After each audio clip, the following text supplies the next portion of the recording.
Welcome you all in my English class. I am Divyanshi Sharma and today I am going to discuss class 10th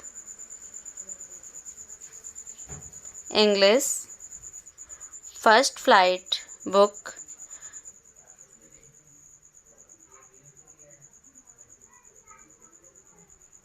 Poem number first, The Dust of Snow by Robert Frost. So let's start the poem. The way a crow soaked down on me the dust of snow from a hemlock tree has given my heart a change of mood and saved some part of a day I had rued.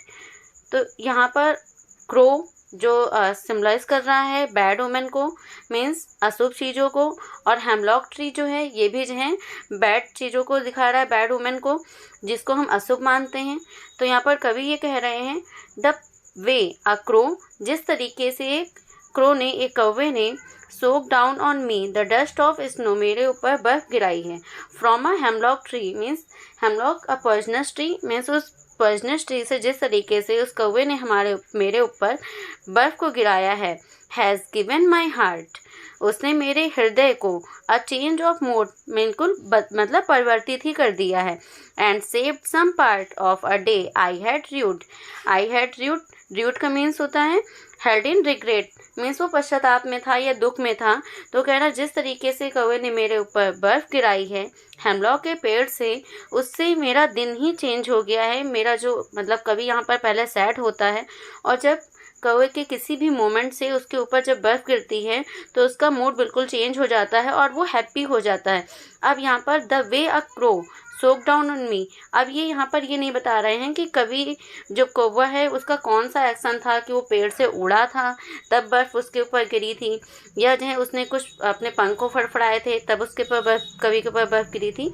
तो ऐसा कुछ represent नहीं किया गया है, बस ये बताया जा रहा है कि कौवे के किसी मोमेंट से ये जो हेमलॉक का पॉइजनस ट्री है उसके ऊपर से जो है कवि के ऊपर बर्फ़ गिरती है और कवि उस पेड़ के नीचे सैड सा बैठा होता है और जब उसके ऊपर बर्फ़ गिरती है तो उसका मूड चेंज हो जाता है. तो कह रहा है किस तरीके से मेरा जो है जो दिन है वो परिवर्तित हो जाता है, मतलब बचा हुआ दिन जो अब अभी तक मैं उदास था वो बचा हुआ दिन मेरा अब हैप्पीनेस में जाएगा, अब वो खुश हो जाता है. तो यहाँ पर कवि ये दिखा रहे हैं कि जिन चीज़ों को हम अशुभ मानते हैं, हमेशा ये सोचते हैं कि वो अशुभ हैं, निगेटिव उनको वे में रखते हैं, वो ज़रूरी नहीं वैसा ही हो. तो यहाँ पर कवि जो है वो पॉजिटिव थिंकिंग को फोकस कर रहे हैं. क्रो जो बैड वुमेन को रिप्रेजेंट करता है, अशुभ को रिप्रेजेंट करता है, और हेमलॉक के ट्री को भी ऐसे ही माना जाता है बिकॉज वो पॉइजनस ट्री है. लेकिन यहाँ पर कवि के मूड में इन दोनों की वजह से चेंज आया है कि वो सैड से हैप्पी हो गया है. तो the way a crow, the black crow is commonly a symbol of death and fear, black crow को डेथ और फियर का सिंबल माना जाता है. सोक्ड ऑन इन मी, उसने जो है क्या करी है, कवि के ऊपर बर्फ़ को गिराया है. The dust of snow means बर्फ़ को गिराया है from a hemlock tree. Since the crow is not associated with goodness, means क्या है, क्या है उसको कौवे को अच्छाई का प्रतीक नहीं माना जाता है. It is irony that is in this poem, और यहाँ पर इस कविता में जो है क्या दुख को दिखाया जा रहा है. It is doing a good deed by shaking from the snow, लेकिन यहाँ पर क्या होता है, फिर भी कौवे ने अच्छा सा कार्य किया है. वो क्या किया है, कभी जो इस पेड़ के नीचे सैड बैठा हुआ था और जब कौवे ने उसके ऊपर बर्फ़ गिराई है तो वो हैप्पी हो गया है. यहाँ पर स्नो जो है वो हैप्पीनेस को रिप्रेजेंट कर रही है और क्रो जो है वो बैड वुमेन मीन्स अशुभता को दिखा रहा है. Hemlock tree a poisonous tree. Has given my heart, उसने मेरे हृदय को बिल्कुल परिवर्तित कर दिया है. A change of mood and saved some part of a day I had rued means held in regret, means जो पश्चाताप में वो सैड होके बैठा था अब उसका दिन बिल्कुल ही चेंज हो गया है. वो कह रहा है कैसे जो हैं जो चीज़ों को लोग अशुभ मानते हैं उनकी वजह से आज उसका दिन परिवर्तित हो गया है और वो हैप्पी हो गया है. तो यहाँ कवि इस कविता के द्वारा मैसेज क्या देना चाह रहे हैं, the message given by the poet Robert Frost through the poem The Dust of the Snow is a positive change can take place through negativity. Also, the title things can be bring big change in life. Simple act of kindness done can inspire other with enthusiasm and may bring huge change in their life. Means अगर आप जो है किसी के साथ अच्छा जो है कुछ करते हैं तो आपको अपने आप से ही आपको हैप्पीनेस फील होगी।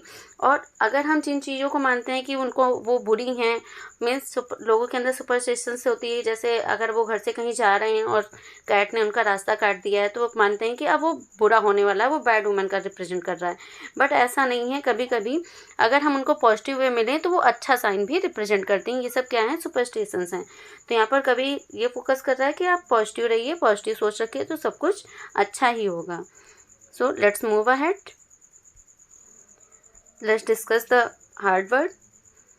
Hemlock, a short poisonous plant having short white flowers and divided leaves.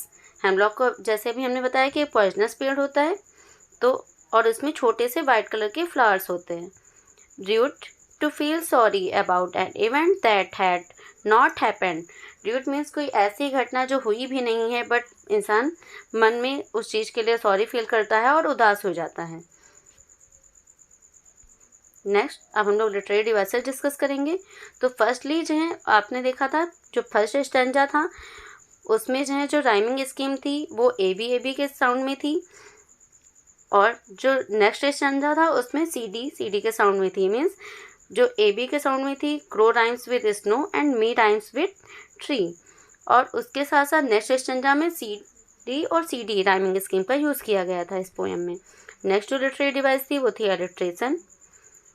Has given my heart, अब यहाँ पर देखिए एच साउंड जो है वो रिपीटेड है, तो यहाँ पर कौन सी लिटरेरी डिवाइस है, एलिट्रेशन। मीन्स यहाँ पर एच साउंड जो है वो रिपीटेड है। और नेक्स्ट एलिट्रेशन फिर से एक लाइन में आपको देखने को मिला था, एंड सेव्ड सम पार्ट, यहाँ पर एस और एस साउंड जो है, एस सेव्ड में एस है और सम में भी एस है, तो ये यहाँ पर एस साउंड जो है प्रोमिनेंट है। नेक्स्ट लिटरेरी डिवाइस है एसोनेंस। अब इस लाइन में आपने देखा था सोक डाउन ऑन मी, यहाँ पर ओ साउंड इज प्रोमिनेंट, यहाँ पर सोक डाउन में भी ओ है और ऑन में भी ओ है, तो यहाँ पर ओ साउंड जो है प्रोमिनेंट है, तो यहाँ पर लिटरेरी डिवाइस एसोनेंस है। जो लास्ट लिटरेरी डिवाइस है जो पूरी पोएम में यूज़ की गई है, when that is the enjambment, when the same sentence continues to the next line without the use of any punctuation mark, it is called the enjambment. It has been used throughout the poem. पूरी कविता में आपने देखा था कोई भी punctuation mark नहीं लगा था और एक लाइन दूसरी लाइन को कंटिन्यू कर रही थी, इसलिए इस पूरी कविता में जो एक कॉमन जो है लिटरेरी डिवाइस यूज हुई है that is the इंजैपमेंट।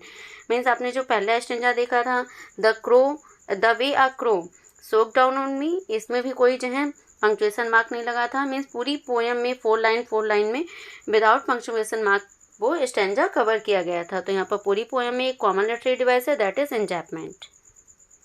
So I hope you like my video, I hope you understand it very well. If you like this video, please like my video and hit the like button and subscribe my channel. Thank you. Have a nice day. Stay home. Stay safe.